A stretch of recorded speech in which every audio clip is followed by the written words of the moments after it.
Hey Front Porch fans, Ann here. I'm doing something different tonight. I am doing a pre-recorded video, but I still want you to have fun at 7 o'clock tonight because I know you expect that on our page. So tonight I'm going to do the fifth step in decorating your tree, and we're going to talk about ornaments. Okay, this isn't going to be a real long video because it's pretty self-explanatory. We all know how to hang ornaments, but there's a couple of different filler balls that you might not be aware of. And I want to show you that concept. I also still want you to share the video because we have the best prize of all tonight.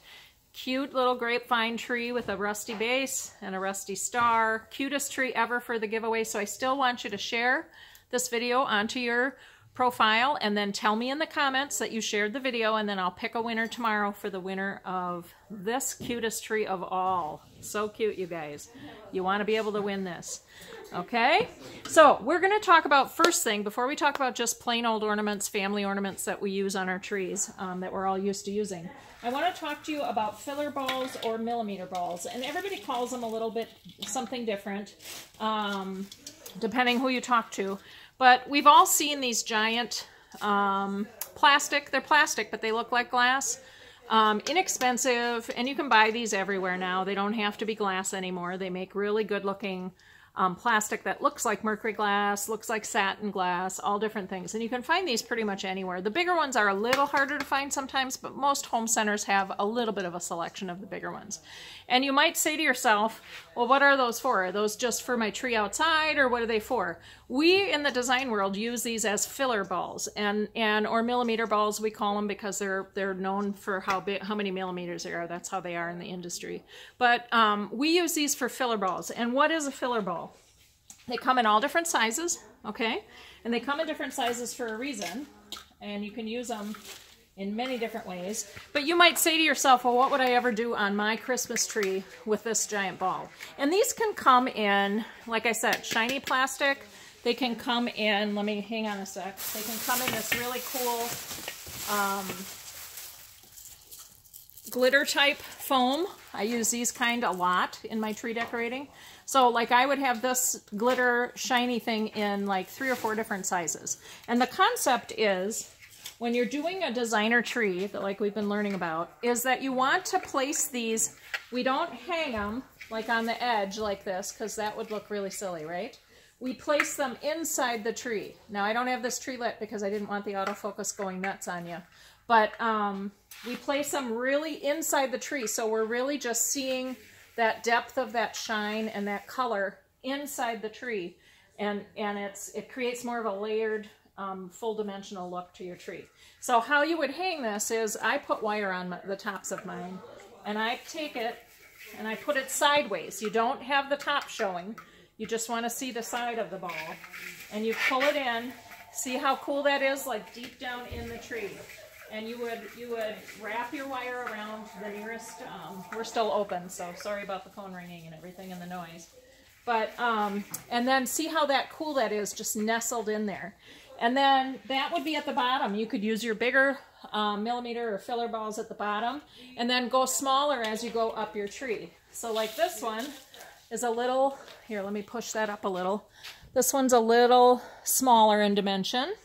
And I could still like put this down here too. Like I could still put this over here, a smaller one. It's not that you can't use the smaller ones down low, but I would put this up here and have that medium size in the middle part of my tree. And then I would take the smaller ones and put those up towards the top of the tree. And again, you don't want them directly. You want to kind of use that triangle that we've talked about, where you want them kind of angled away from each other, spaced out nicely in your tree. And when you pull those into your tree like that, and then you start putting other ornaments on, it really gives you depth and dimension. The other thing that happens when you put lights on, and I'll plug this in just once for you, because otherwise it gets a little nutty. No, I won't, because I can't find the plug. When you get those shiny millimeter or filler balls or glittery filler balls in your tree, and the lights are on, it really reflects beautifully inside the tree. So if you ever wondered, like, what do they do with these giant round plastic balls, that's what they're for technically. Now you can use them outside for your outside trees. That's a great use for them too. But you don't want to hang them like this because that's not what they're meant for. Put them sideways, pull them into the tree, and have so that your tree really has a lot of depth. Okay, so that's millimeter balls or filler balls. Now, how do we hang regular ornaments? It seems pretty self-explanatory. We've all been doing it for years and years and years. If you're just now joining me, know that I'm giving away this adorable little grapevine and tin tree tonight. And all you have to do is share this video and then tell me in the comments, and I shared the video, and I'll pick a winner tomorrow morning. You're hearing me on a recorded video tonight because I don't want to stay at the shop till 7. So I'm trying something a little bit different so that I can go home a little bit earlier. And yeah, so let's talk about regular ornaments. And we all have tons of regular ornaments around the house, right? That we've inherited, that we've bought over the years, that our kids have made for us. And just the only thing I can tell you about hanging your ornaments, and I'm all for putting all your family ornaments on the tree, is just a couple of technical things. You know, don't have, one of the biggest things I don't like is seeing an ornament laying sideways on a tree. So in other words, you hang it and it's kind of like hanging sideways. At least find a branch where you can hang it and don't put it right on the end. So let's say, I'm going to pull this other little scraggly tree we've been using in our demo closer so you can see what I'm talking about. Don't, this poor thing, don't have it right on the edge. You know, where it's just kind of dangling like that. Pull that hanger in a little bit, move it over until you can find a place where that ornament can hang nicely straight down. So it's not like this, sideways, you know, sideways, hanging off your tree, so that your ornaments all look like they're slanted and pitched out. Try to find a nice little nook for that ornament to hang, okay? It just takes a little bit extra time to move it around and find a good place for it. Okay, this has a cute little burlap hanger on it, and I don't mind hanging off of that. I highly suggest if you buy ornaments or you have ornaments that have this skimpy little gold cord, I would take that off, because to me, I've lost more ornaments that lets go of. I would take that off and get yourself a little green ornament hook or a silver one and put it in the thing and close it up good and then hang from that ornament hook. Don't use those little skimpy gold cords, because I've had so many customers say, oh my gosh, my favorite ornament dropped because that cord broke, okay? So you just want to make sure that you find a nice place for your ornaments to hang up and down, in an up and down way, and not pitched forward, you know, and not laying on your tree sideways like that. The other thing I do sometimes, if I have a really big ornament, and it has a really big hook that I have on it, sometimes I take a little bit of this, I don't like to see that big hook. Sometimes I take another little piece and kind of wind it around so it hides the hook a little. That's being a little OCD, but sometimes if you have the time to do it, it really makes a difference in how polished and wonderful your tree looks.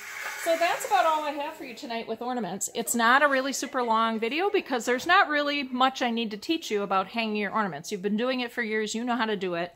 I just wanted you to know that this use of these big millimeter balls can really literally change the look of your tree. If you're going to the trouble of putting all these beautiful sprays that we've learned about and the ribbon that we've learned about, putting a couple of these millimeter balls inside your tree really reflects the light and gives depth and dimension that you probably have never had before. So think about it. If you have some around the house, you can do it. You don't have to have different sizes. You could do it all with one size ball and just hang them a little bit further in so that you have this presence of a red smaller ball all throughout the tree. Not hanging out towards the end like your family ornaments, you know, the tips. Not hanging way out there, but sideways so you don't see the top of the ornament, and more in so that it's reflecting the light and you see red inside the tree, or whatever color you choose, gold, silver, whatever. Or a mixture, you could do multicolors. So I just wanted to teach you that whole thing and share the video so you can win this cute little tree. Say, Ann, I shared the video, and I'll pick a winner tomorrow. Now know that we don't have a video on Sunday night, which is unusual for me, but on Monday night, starting Monday at 7 o'clock through Friday, 7 o'clock each night, we're going to do a whole series on centerpieces, swags, and door pieces. It's going to be probably one of our most popular to date because people just love the techniques we show them on how to make really quick centerpieces, swags, door pieces, that type of thing for your home, using all the wonderful sprays we have here at the front porch. So thanks for joining me. I hope you don't mind that I wasn't live tonight. Share the video. Tell me you shared the video, and we'll see who's that winner of the tree tomorrow. So thanks, folks. Good to see you.